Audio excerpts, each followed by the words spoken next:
If you're born a lion, congratulations. You just entered the world as a walking target. Not because you're weak, but because you're too magnificent to live in peace. Before you even grow into your roar, poachers want your head, rival lions want your territory, and the harsh African sun wants to melt you like a tourist in bad sandals. Welcome to the savannah. No room for mistakes, no room for mercy, and definitely no room for being a cub. In the animal kingdom, being born a lion sounds like hitting the genetic jackpot. Muscles, teeth, an Instagram-worthy mane. But here's the fine print they don't tell you. 80% of lion cubs don't survive to adulthood. Most don't even make it past their second birthday. And they're not dying from old age. They're mauled by hyenas, trampled by buffalo, starved during droughts, or, here's a fun one, killed by their own kind. You see, lions are the only big cats that live in social groups called prides. Sounds nice, right? Like a furry neighborhood with shared babysitting. But when a new male takes over a pride, he performs a hostile takeover. And by hostile, we mean he murders every cub that isn't his. Yes, male lions commit infanticide to erase the genes of their rivals. This resets the female's reproductive cycles so the new boss can start his own family, like clearing out someone else's save file to start a new game. And if you're a male cub, get ready for the savannah version of eviction. As soon as you hit puberty, your mother kicks you out. No job, no food, no pride. You're exiled like a furry Romeo, forced to roam hostile territory filled with angry herbivores and hungrier predators. At this point, you're a muscular orphan with no home, no backup, and no idea how to survive. Imagine being on a camping trip where the tent wants to kill you, the food runs faster than you, and your only life skill is roaring impressively at strangers. Let's say you're one of the lucky ones, a cub who survives long enough to open your eyes and see the world, only to realize that everything in it wants to eat you, trample you, or turn you into a rug. You're born under a thorn tree in the middle of the dry season. Your mother, exhausted and underfed, hides you in the tall grass. She leaves to hunt, risking her life for every meal. You wait. Hours pass. The heat bakes the ground. Vultures circle overhead, not because you're dead, but because they're optimistic. Suddenly the grass moves. Your tiny heart pounds. Is it your mother? Another lion? A hyena? You don't know. You've been alive for 4 days and your life is already a nature documentary narrated by anxiety. Eventually she returns, with half a warthog and 1,000-yard stare.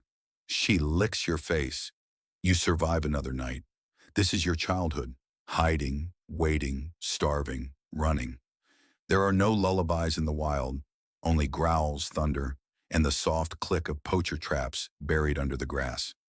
But for all the predators you can see, leopards in the trees, crocodiles in the rivers, hyenas in every bad mood, the deadliest threat walks on 2 legs and wears boots.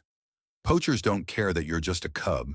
They don't care about your bloodline, your struggle, or your surprisingly decent roar for your age. They care about your skin, your head, your teeth, not because they're hungry, but because someone in a luxury apartment across the world wants a conversation piece that used to be you. Steel traps, poison bait, and rifles with silencers. You've never seen them, but they're already part of your world.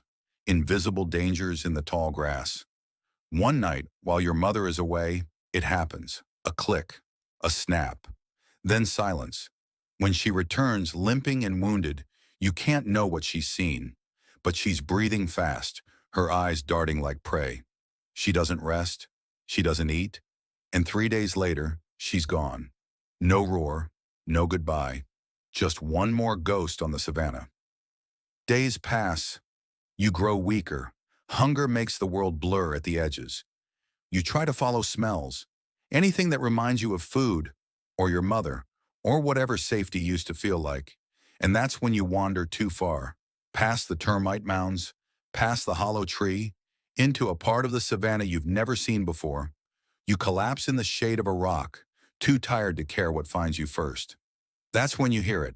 Not a roar, not a growl, a grunt, deep, rhythmic, and not even feline. You open your eyes, something huge is watching you. It doesn't belong here. Broad chest, dark fur, eyes that study you like you're not prey, but a puzzle. A gorilla, alone, and staring straight at you. For a moment, there's no sound, just wind and tension. You try to stand, you fail. The gorilla doesn't move. It just sits. It should walk away, or charge, or at least act like a proper wild animal. But it doesn't. It watches, as if it's waiting for something. Eventually, it turns and disappears into the bush. No threat, no violence. Just that long, unreadable stare burned into your memory like a fever dream. Years pass. You're no longer a cub.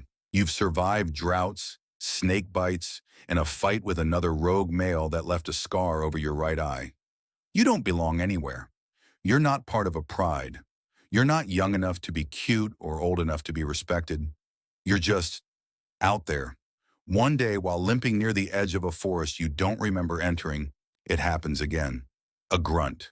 Deep, familiar. Like thunder you heard once in a dream. You turn. Same eyes, same shape, but bigger, older.